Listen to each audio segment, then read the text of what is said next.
It's really difficult to navigate in society and be the solitary being that I am. As a child, I didn't really have any real friends. I have problems with being affectionate towards people. He absolutely was a mother's dream. He talked at 10 months in a full sentence. We were outside, he was sitting in his stroller, and he looked up and he said, "See that plane?" And we're all like, "Who said that?" And we realized that it was him, so his first words was a full sentence. I was a good kid. People always said my mother raised us with manners. But then, growing up, our family wasn't really stable. A lot of my friends didn't have a father. I didn't grow up with my father. My biggest issue was dealing with depression. When I was younger, I didn't feel like I was valuable.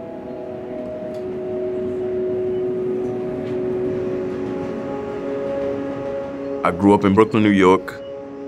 I was raised mostly in Bedford-Stuyvesant. It was a small world. As a child living in poverty, I remember some of the negative aspects, doing illegal activities. Those things weren't particularly glorified, but it was more so the effects, the after effects of those things. Seeing people with gold chains, seeing their clothes, the flashiness. That was something that had a big effect on me.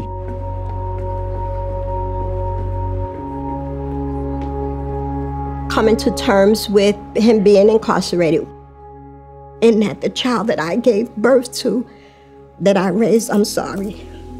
And so it was difficult. There was things that he didn't have in his life that he should have had.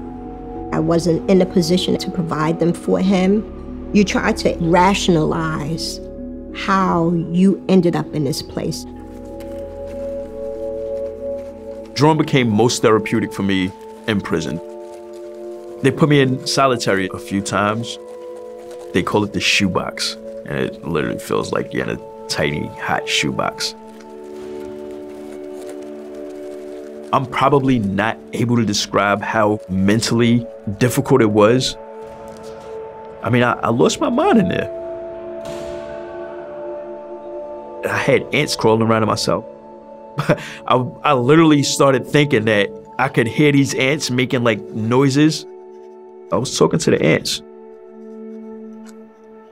They give you a legal pad and they give you this little tiny pen.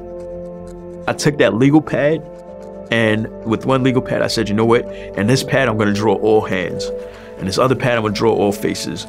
And I started every day I would wake up and I would draw, I would cycle between exercising, between doing push-ups and sit-ups and drawing. You're locked down, no human contact.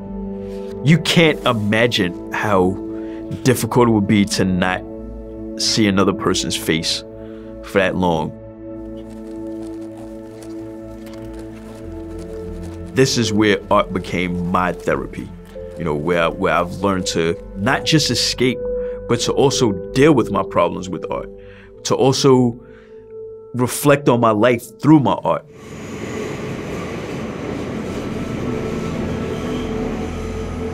I work for a company called TaskRabbit. People hire me to put up shelves, TVs, assemble furniture, basic handyman things. Because of the nature of my job, I'm constantly on the train. So that's why I'm able to sketch. I can't capture how I think people feel and what I think people are going through.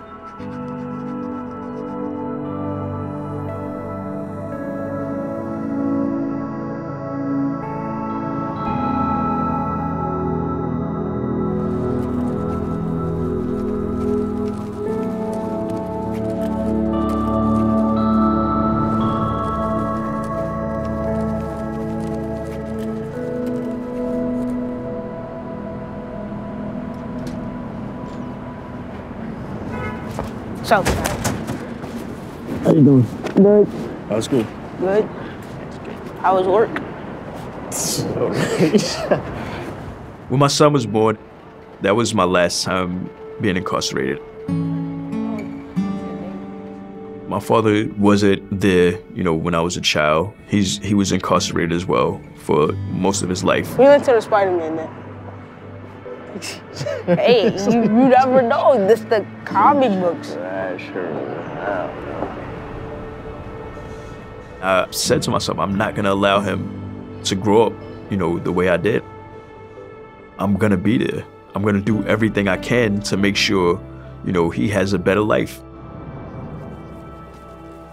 Art has changed my life just simply for the fact that it made me feel valuable.